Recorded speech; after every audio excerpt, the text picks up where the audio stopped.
사순절은 우리의 신앙을 성숙을 시키는 아주 중요한 절기입니다. 이 사순절 기간을 통해서 우리의 신앙의 성숙을 위해서는 세 가지만 잘해도 우리의 신앙이 성장할 수가 있습니다. 첫 번째는 예배의 경건함을 잘 유지해 나가야 됩니다. 주일날 주 앞에 나와 예배할 때 이 예배를 통해서 철저한 회개와 헌신과 결단의 시간을 가질 때 우리의 신앙이 성숙해질 수가 있습니다. 두 번째는 자기 성찰과 금식을 통해서 영적인 연단과 훈련을 잘 받아야 됩니다. 내가 하나님 앞에 나아가서 철저하게 나 자신을 돌아보면서 버릴 것을 버리고 취할 것을 취하면서 겸손하게 기도를 통해서 자기 성찰을 통해서 나아갈 때 또 절제할 때 우리의 신앙이 성숙하게 될 줄로 믿습니다. 세 번째는 뭐냐면 이 부활절 전까지 말씀을 가까이 하고 그 말씀을 묵상을 하고 또 이웃 사랑을 실천하면서 특히 가족 구원을 놓고 기도의 제목대로 열심히 기도해 나갈 때 하나님께 우리의 기도와 간구를 응답하사 열매를 맺도록 만들어 줄 줄로 믿습니다. 자, 이렇게 세 가지만 우리가 잘 실천해도 우리가 신앙이 성숙하게 되는데 오늘 아침에 우리에게 영적 성숙과 풍성함을 위해서 꼭 필요한 것이 또 하나가 있습니다. 그것은 바로 뭐냐면 비움이에요. 따라서 할까요? 비움, 내려놓음. 비움의 삶, 내려놓는 삶이 우리에게 필요합니다. 마태복음 16장 24절에 보게 되면 누구든지 나를 따르려고 하면 자기 자신을 부인하고 자기 십자가를 지고 나를 따를 것이니라 그랬습니다. 이 자기를 부인한다고 하는 것, 내가 가진 지식이나 재능이나 능력이나 애모나 이 모든 것을 다 내려놓고 내가 이제부터는 주의 뜻대로 살겠습니다. 이 다짐하는 것이 바로 내려놓음이에요. 비움이에요.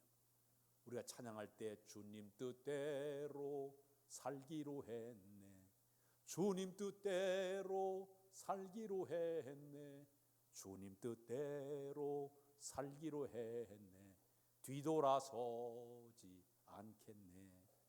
내 것을 다 포기하고 주님께서 사랑하는 것, 이것이 바로 자기 비움이고 자기를 내려놓는 하나님의 모습이 되게 되는 것입니다. 사람은 누구든지 다 자존심을 갖고 있습니다. 자기가 갖고 있는 걸 자랑하고 싶어요. 뽐내고 싶어요.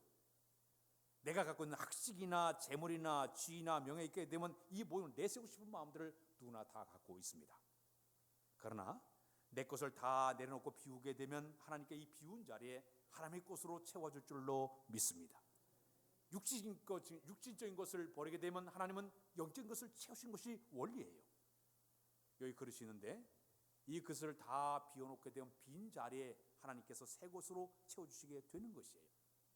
오늘 이 방 안에 공기가 탁하게 되면 문을 열어가지고 더러운 공기를 싹 빼놓게 되면 저쪽 문을 여는 순간 새 바람이 들어와서 새 것으로 채워주시. 하나님께서 우리에게 채우시는 건 뭐냐?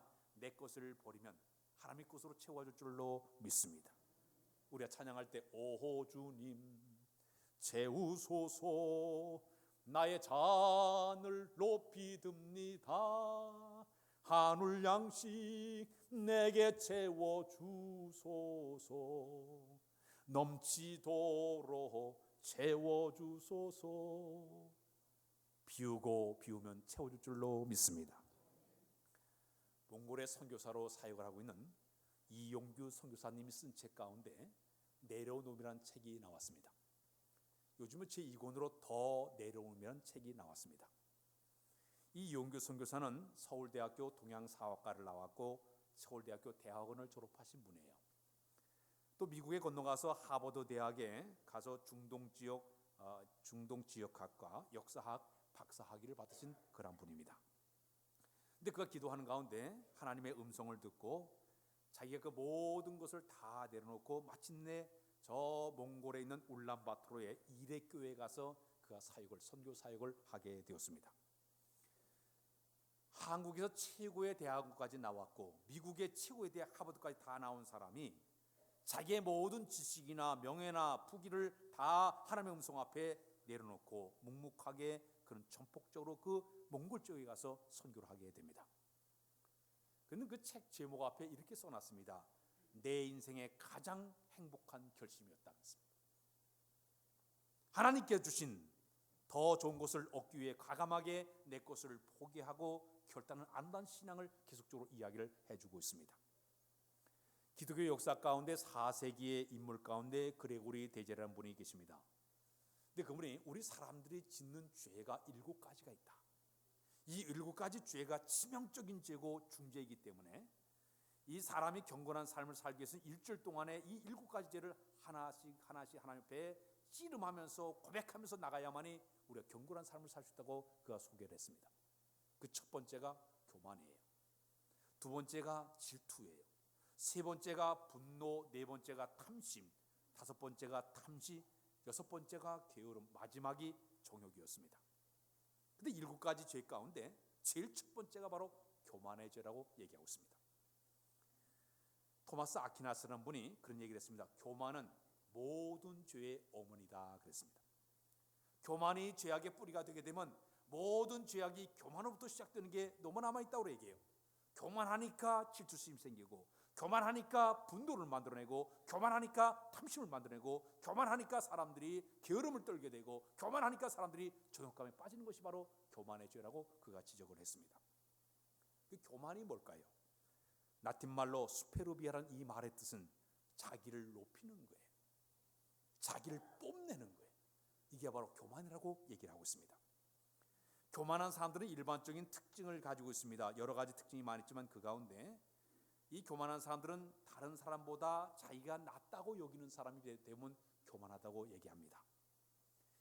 남들보다 자기 스스로가 탁월하다는 생각을 가진 사람들이 교만한 사람들이에요. 그래서 항상 다른 사람들보다 위에 있기를 원하는 것이 교만한 사람들의 특징이고, 다른 사람들보다는 가장 자기가 중심에 서 있기를 바라는 것이 이 교만한 사람들의 특징이라고 얘기하고 있습니다. 오늘 이 본문을 보게 되면 우리 이 교만이 하나님과의 관계에 얼마나 큰 장애물이 되는 것을 우리에게 이야기를 해주고 있습니다. 두 사람이 성전에 올라갔습니다. 한 사람은 바리새인이었고 또 한 사람은 세리였습니다.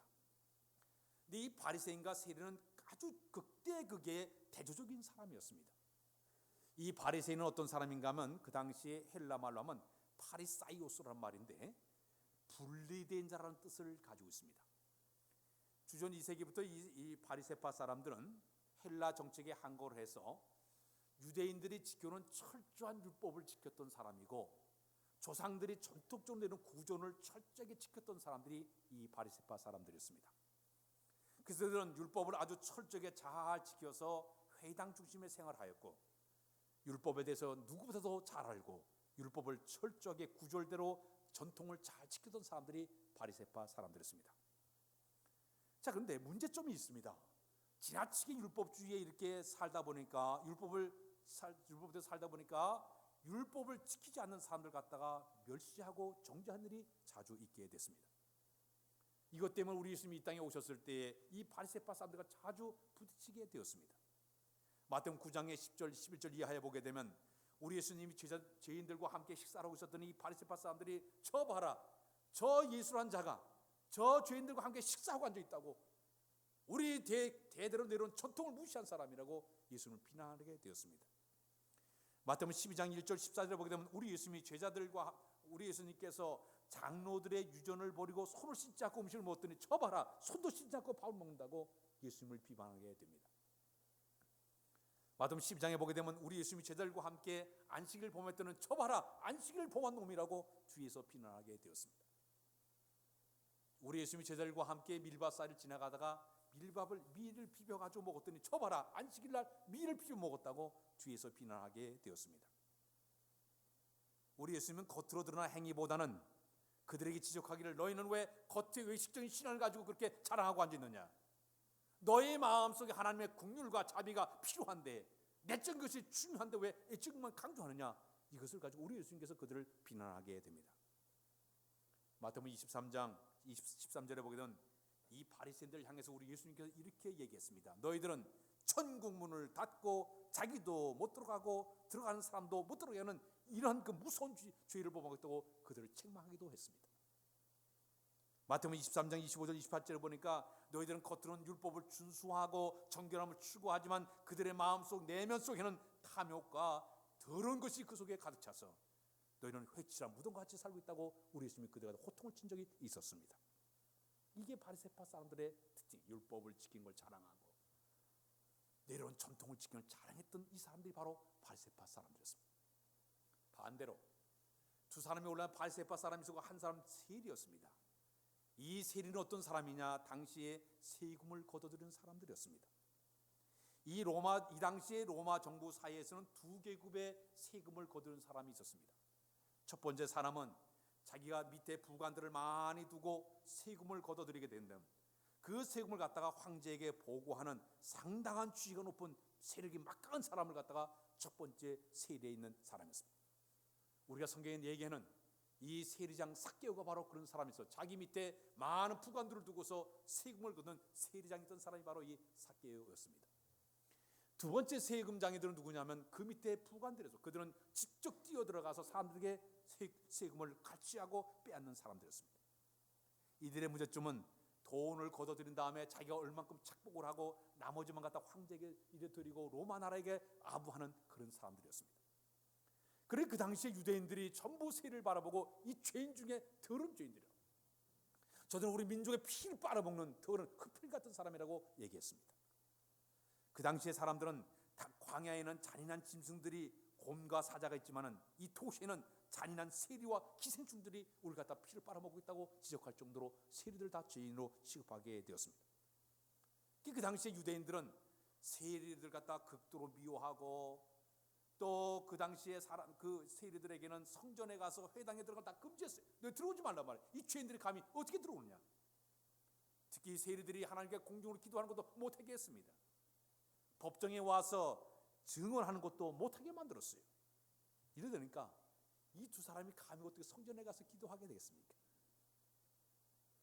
이런 상황에 두 사람이 가서 하나님 앞에 기도하게 되었습니다.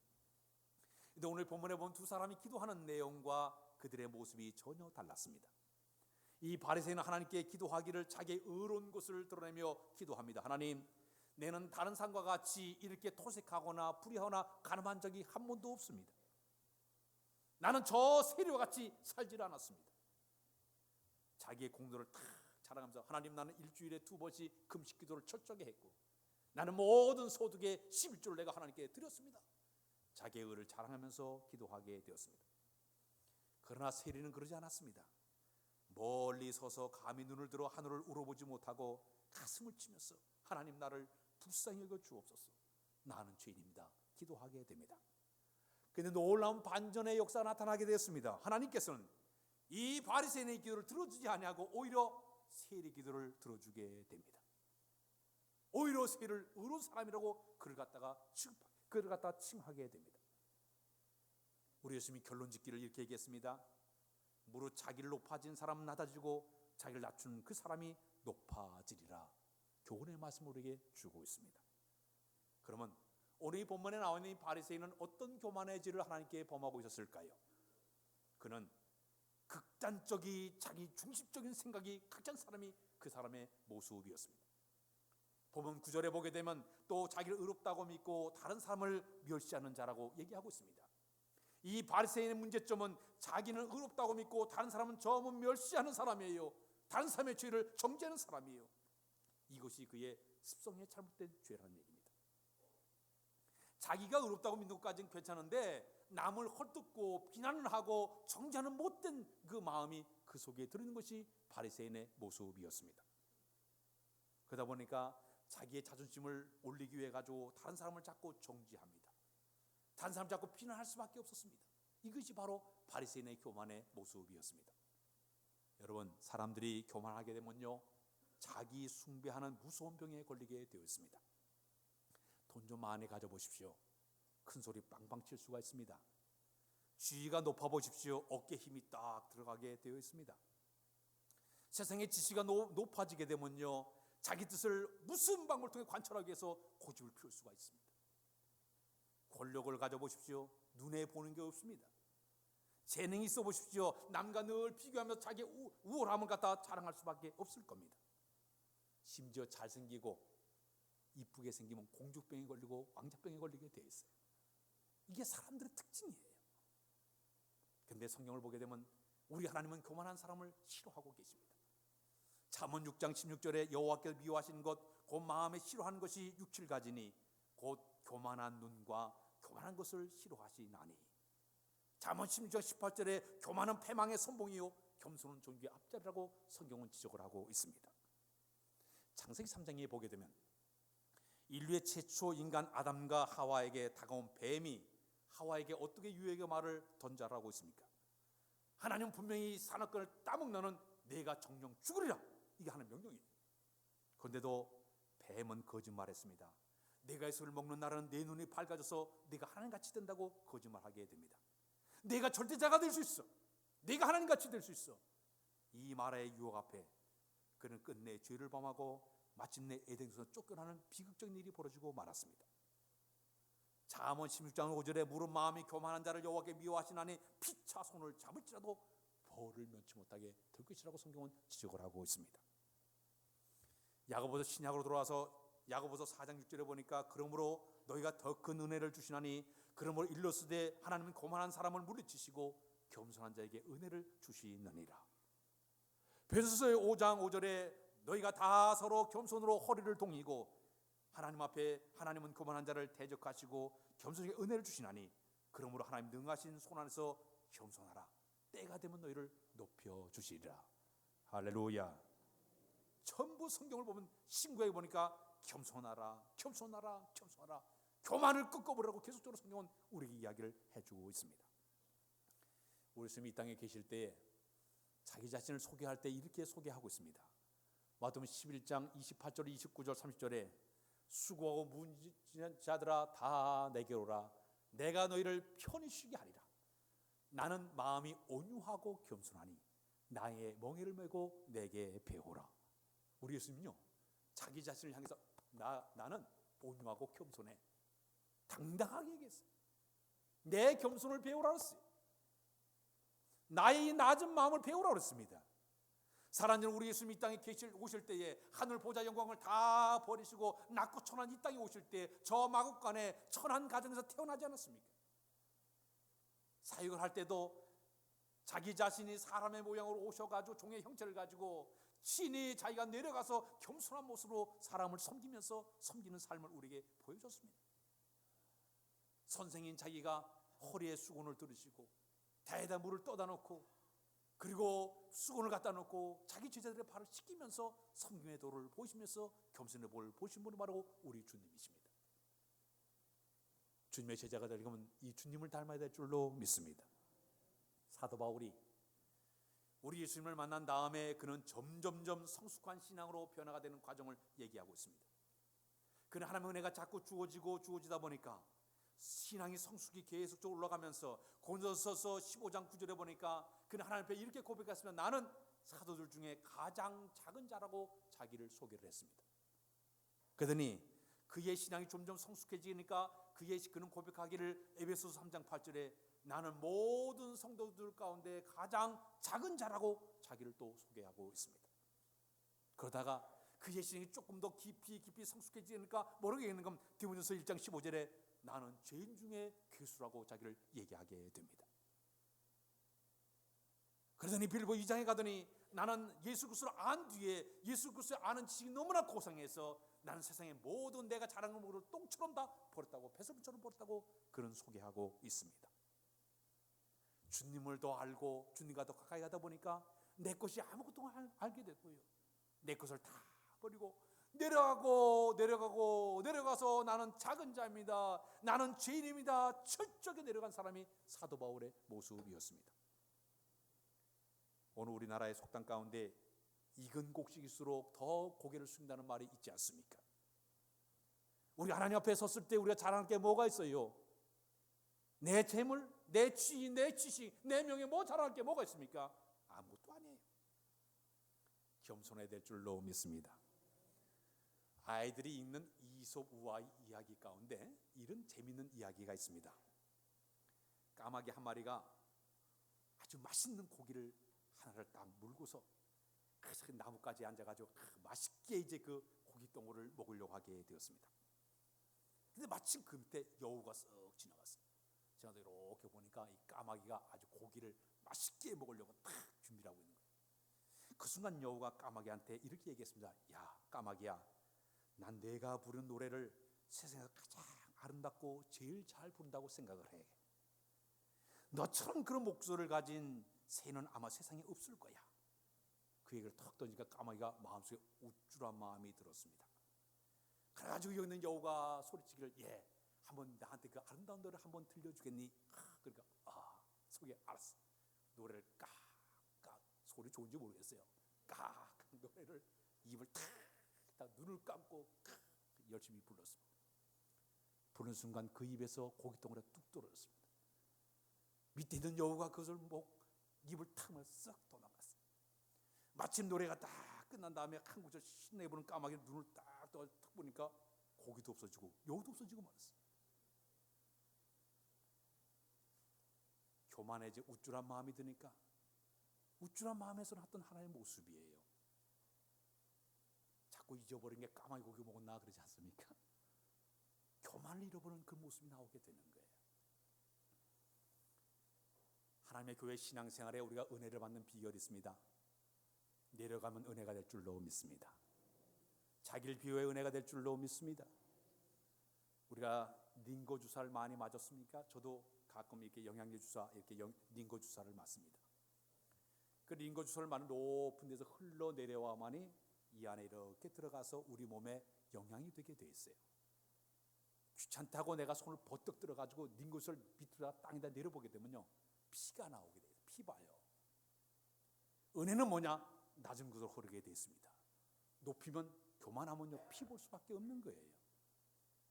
겸손해야 은혜의 물줄기가 흘러들어와 우리 심령 가운데 은혜의 역사가 나타나게 될 줄로 믿습니다. 두 번째, 교만한 사람의 문제점은 뭐냐 하면 이웃과도 담을 쌓을 수가 있습니다. 이웃과도 담을 쌓는다. 본문의 바리새인은 세린과 같이 올라가서 기도하는데 그는 여기 보니까 자기는 따로 서가지고 기도합니다. 세리와 따로 서가지고 기도하기, 하나님이여, 나는 다른 사람과 같이 토색한 일이 없습니다. 가늠한 일이 없습니다. 불을 행하지 않았습니다. 저 세리와 같지 않은 것을 내가 감사하나이다. 그렇게 기도를 드리고 있어요. 이 바리새인의 교만은 세리와 멀리 떨어져 있어야만이 자기가 죄인이 안 된 그런 마음을 가지고 떨어져 있는 겁니다. 저 죄인과 벽을 높게 쌓아놓고 혼자서 따로 서가지고 기도하고 있는 거예요. 나는 저 세리처럼 민족의 피를 빨아본 적도 없습니다. 불의한 돈을 가지고 내 배를 채운 적이 없습니다. 나는 죄를 범하지 않았습니다. 나는 깨끗합니다. 나는 더럽고 추한 사람이 아닙니다. 나는 의인입니다. 그러면서 그는 저 죄인하고 담을 쌓아놓고 하나님 앞에 나가서 기도하고 있는 것입니다. 교만한 사람들의 특징은 뭐냐? 자신과 늘 남을 비교하면서 우월감을 자라는 것이 교만한 사람들의 모습이에요. 그리고 다른 사람들과 두꺼운 벽을 높게 쌓아놓고 서로 상대하잖아요. 서로 사귀질 않는 이런 못된 습성을 가진 사람들이 교만한 사람들의 특징이라고 볼 수가 있습니다. 만약 우리 신흥교회에 이런 일이 있다고 가정해 보십시오. 교회는 평화롭지 못하게 되는 겁니다. 부자들은 부자들끼리 모여가지고 우리끼리 저 가난한 사람들을 자꾸 지켜버리게 되면 어떻게 되겠습니까? 우리 많이 배웠으니까 저 배우지 못한 저 무식한 사람 놀지 말자. 배운 사람끼리 모이고 우리가 생각한다고 가정해 보십시오. 우리 세상적으로 이렇게 지위가 높으니까 지위 있는 사람들끼리 모여야지 저 천한 사람들하고 우리 놀지 말자. 담을 쌓게 되면 거기는 하나가 될 수가 없게 될 겁니다. 끼리끼리 모여가지고 상대방을 비난하고 멸시하고 천시하고 천대게 되면 그곳에는 하나님의 역사가 나타나지 않게 되는 것입니다. 만일에 여러분 우리가 이런 일이 있다고 가정해 보십시오. 만약에 남성교회나 여성교회에서 저 잠깐 소풍을 갔어요. 가가지고 둘러 앉아가지고 우리 교회 같은 거 아니고 딴 동네 얘기하는 거예요. 목사님하고 같이 족구를 하고 재밌게 막 놀고 있는데 자기는 이 주일날 저 노는 거하고는 전혀 상관없이 왜 주일날 이렇게 가가지고 목사님이 족구하고 있고 배구를 하고 있고 이거 앉지 깔깔깔 코고 자기는 거룩하기 때문에 저 시원한 그늘에 가서 오 하나님이요 만세 반석 열리 뭐가 뭔지 성경 보면서 저것들이 거룩하지 못하게 저러고 있다고 자기는 어려운 것처럼 생각을 하고 그늘에 앉아가지고 있었다고 가정해 보십시오. 공동체를 파괴하는 아름답지 못한 일이 되게 되는 거예요. 사랑하는 여러분, 남과 너무 비교하면서 나를 높이려고 할 때 교만한 마음이 그 자리에 자리 잡게 되면요 남들과 담을 높게 쌓아가지고 하나 되지 못하는 안타까운 일이 벌어지게 되는 것입니다. 디모데전서 6장 4절에 보니까 교만하면 변론과 언쟁을 좋아하고 투기와 분쟁과 비방과 악한 마음을 나타내는 것이 바로 교만한 자들의 모습이라고 이야기하고 있습니다. 겸손한 사람은 자기를 낮추어서 다음을 헐어버리고 서로 하나가 되는 것이 바로 겸손한 사람들의 모습이 되는 줄로 믿습니다. 영국의 옥스퍼드 대학에 존 오웬이라는 박사님이 계십니다. 그 당시에 이 땜쟁이 출신인 존 버년의 설교를 듣기 위해 가지고 자주 가서 존 버년의 설교를, 땜쟁이 설교를 그 박사님이 자꾸 듣고 그랬습니다. 어느 날 찰스 왕이 그 오웬 박사를 불러가지고 질문하기를, 당신의 학식이 모자란 것도 아닌데 왜 그 천박스럽고 무식한 땜쟁이 버년의 설교를 듣고 있느냐고 그에게 한마디를 했습니다. 그때 이 존 오웬 박사는 그런 얘기를 했습니다. 만약 그 땜쟁이가 가진 은사들을 내가 가질 수만 있다면 저는 기꺼이 저희 모든 학식을 다 포기하겠습니다. 그랬습니다. 내가 잘하는 건 다 포기하겠습니다.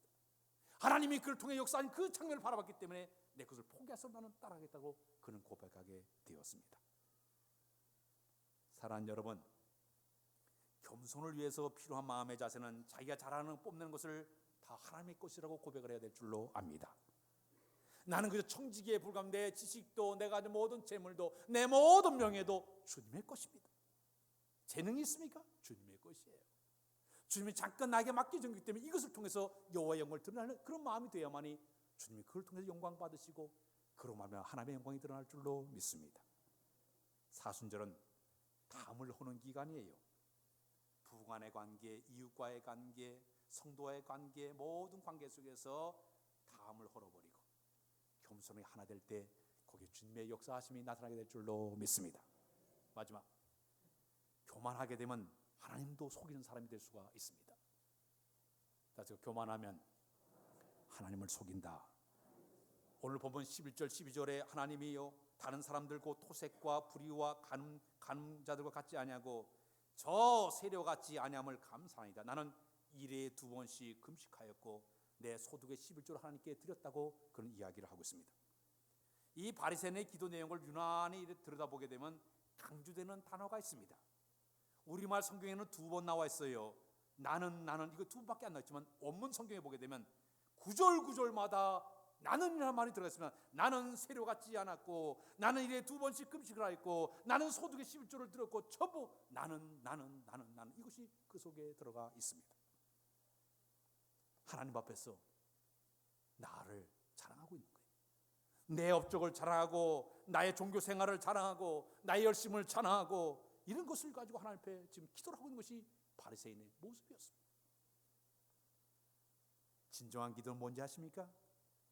하나님, 저는 죄인입니다. 불쌍히 여겨 주십시오. 용서해 주십시오. 이제 주뜻대로 살겠습니다. 모든 주어가 주님이 되어야 될 줄로 믿습니다.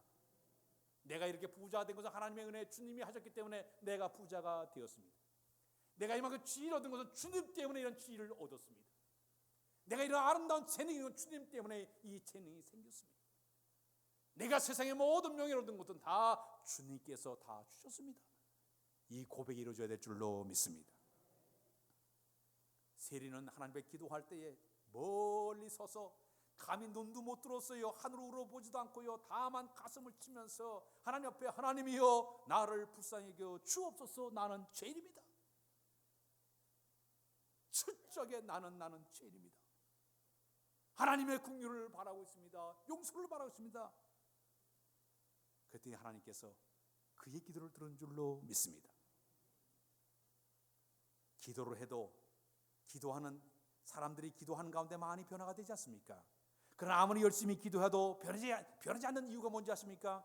잘못 기도를 드리기 때문에 그렇습니다. 진정한 하나님 앞에 서 있는 모습으로 기도하는 것이 아니라 나의 의를 드러내게 되면 그 기도는 허공을 치는 기도가 될 수밖에 없고, 그 기도는 향방이 없는 그런 기도가 되기 때문에 변하지 않는 거예요. 하나님 편에 섰을 때 벌거벗은 모습이 되어야 되는데 내 의를 드러내게 되고 나를 자랑하게 되면 철저하게 변화가 안 일어나게 돼요. 하나님의 긍휼과 자비를 구하는 마음으로 나갈 때 우리 안에서 속사람이 거듭나고 변화의 역사를 경험할 줄로 믿습니다. 교만한 사람은 절대 변하지 않습니다. 의사 선생님이 가장 싫어하는 사람이 누군지 아십니까? 의사 선생님이 제일 싫어하는 사람은 아는 척하는 사람을 제일 싫어합니다.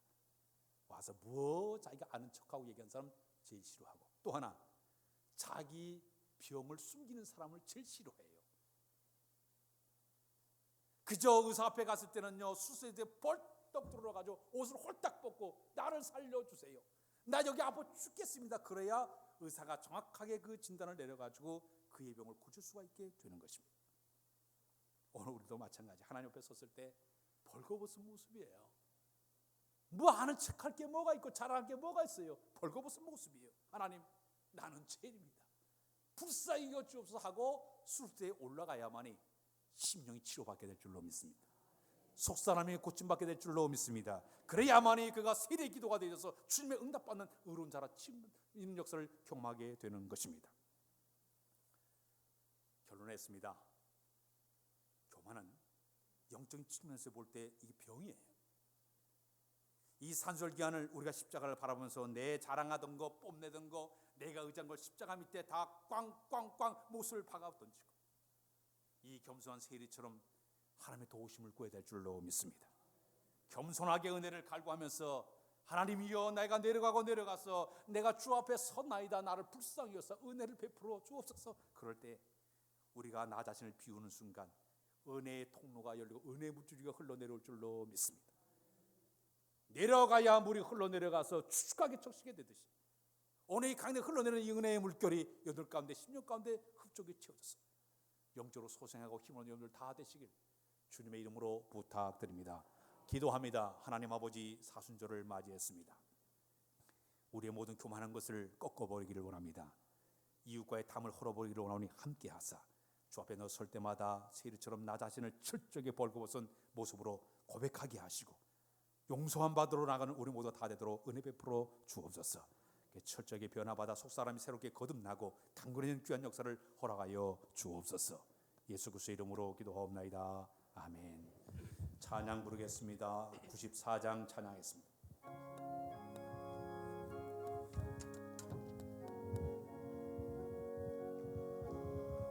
주 예수보다 더 귀한 것은 없네.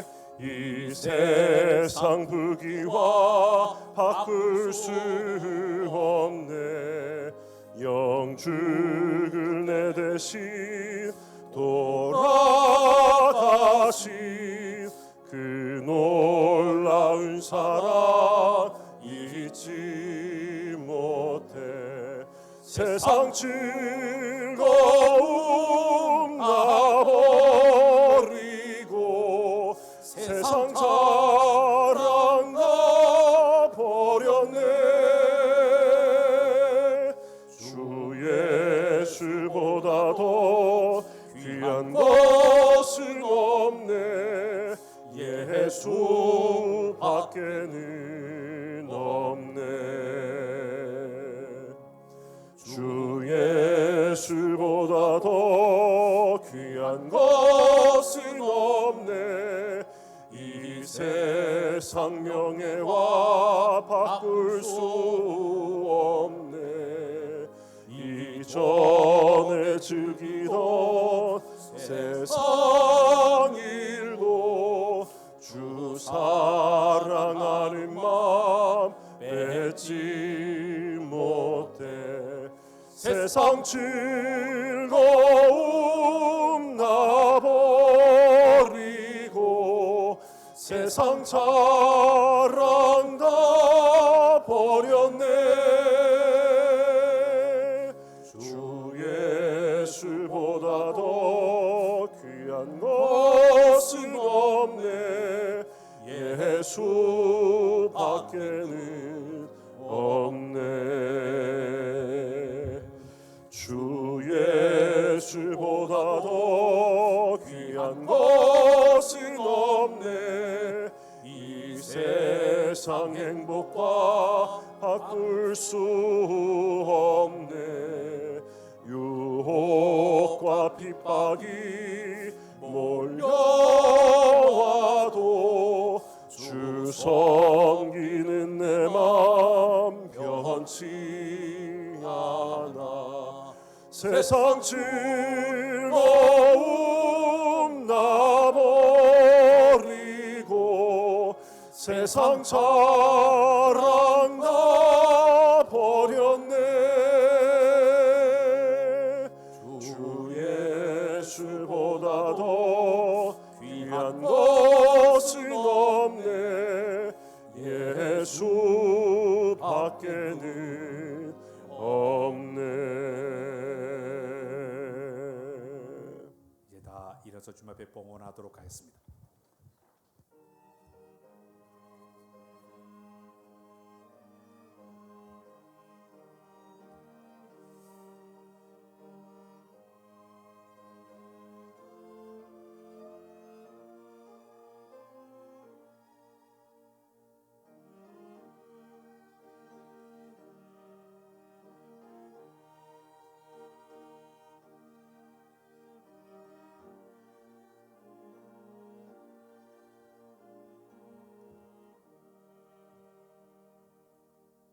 기도하겠습니다. 거룩하신 아버지 하나님, 오늘도 베푸신 감격된 마음으로 귀한 예물 주 앞에 드리도록 인도해 주신 것을 감사합니다. 이 귀한 예물 속에 우리의 땀과 수고와 정성과 우리의 손이 담겨있으니 받아줘서 하늘 곳간에 쌓으시고 이 땅의 산 물질의 어려움을 당할 때마다, 고통을 당할 때마다 우리의 피운동에 채워줘서 늘 우리에게 복되도록 은혜 베풀어 주옵소서.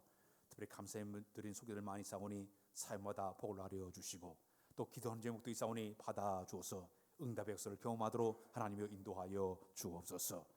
열의 하나님의 것이 아니라 주가 믿고 11종음을 주님 기쁘게 봤을 때 믿음으로 심어서 믿음대로 거두하여 주어서 귀한 열매, 복된 열매 많이 맺도록 복을 나려 주옵소서.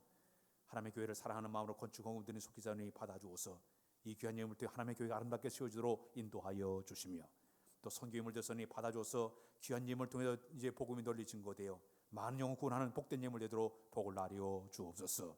사랑의 전부제 예물 되서니 받아주시고 저들이 기도하는 내용 아시오니 들응답하여 주옵소서.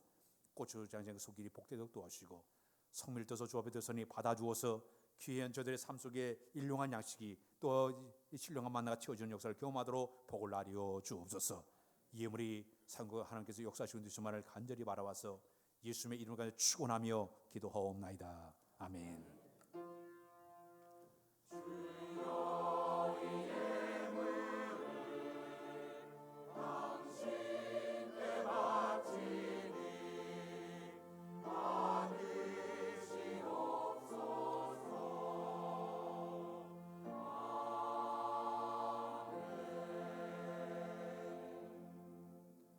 앉아주시길 바랍니다. 광고 말씀드리겠습니다. 이번 주 철야 예배는 1, 2 남성교회 주관으로 철야 예배 하도록 했습니다. 오늘 오후 예배는 3, 4 남성교회 주관으로 헌신 예배를 드리도록 하겠습니다. 다음 주 오후에는 전도부 주관으로 예배를 드리겠습니다. 새가족 공부 오늘 마지막 공부를 오늘 1시부터 1시 반 사이에 마지막 성경 공부하도록 그렇게 하겠습니다. 오늘 예배가 바로 마치